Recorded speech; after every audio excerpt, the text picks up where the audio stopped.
10 jailbreak features in iOS 7. First up, Now it's been installed. Now look at the clock. See any differences? Live Clock. Now, of course, we have Live Clock on our iOS 7 device. It just works right there on the fly. There's nothing to set up, nothing to configure. It just starts working. So that is number one, Live Clock functionality in iOS 7. What do we have next? Well, let's check it out. Just invoke the tweak using your activator action, double press on the home button in my case, swipe over, tap the app you want to switch to, and just like that.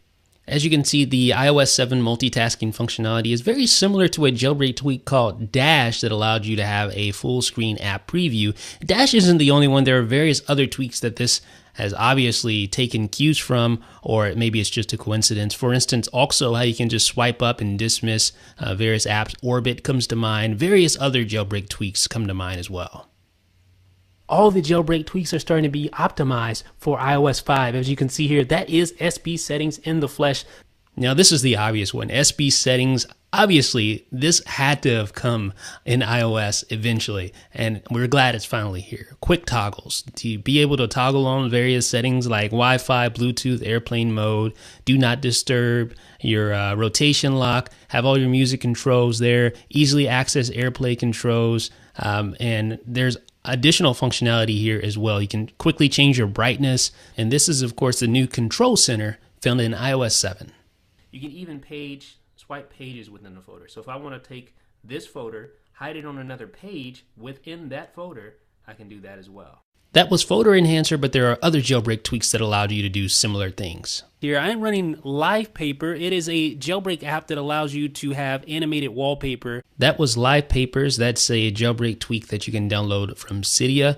If you go into the Settings app in iOS 7, go to Brightness and Wallpaper, go to Choose Wallpaper, you should see the new dynamic wallpaper option. There are actually 2 dynamic wallpapers included with iOS 7, and this allows you to have a sort of an animated wallpaper. Actually, if you move your device around, you get more of an animation effect there as well. So a very nice feature found in iOS 7. And then last but not least, we have Tab Plus. One of the things that's always irked me about Safari on a stock device is that you could only open 8 tabs at once. Well, obviously the team behind iOS 7 realized this was a huge limitation, and they have now eliminated that arbitrary 8-tab barrier, and now you can open up as many tabs as you possibly could want. I have just been opening tabs all day long, and it seems like there's no end in sight. I don't know if there's an actual limit, but if there is, it's pretty high, as you can see here. But this one is much faster. It is called Fast Blur Notification Center, and you can tell that blurred effect on Notification Center, well, yes, indeed, it has made its way to iOS 7, as you see here. That is the blurred Notification Center. It looks really good when it's over some color on your home screen, for instance. You see how the icons are kind of blurred out in the background. You can still faintly see them. It's just a nice effect and adds some character to the Notification Center. It doesn't look so bland as it used to look. What's up, guys? It's Jeff with iDownloadBlog. Let's talk about Bulletin. It is a jailbreak tweak that allows you to do this. Access your notification center right from your lock screen.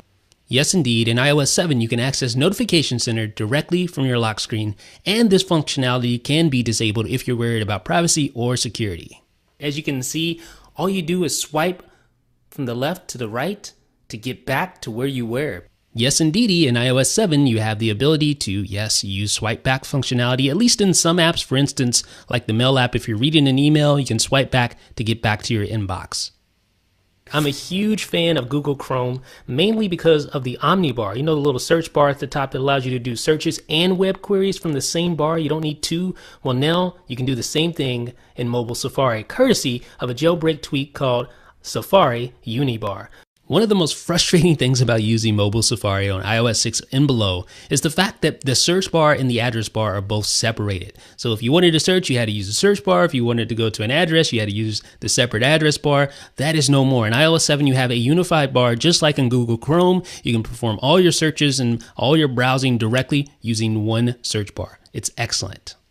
So those are 10 jailbreak features found in iOS 7. I'm sure there are tons more, but these are the 10 that stood out to me. What do you guys think? Let me know what you think in the comment section below. This is Jeff with iDownload Blog.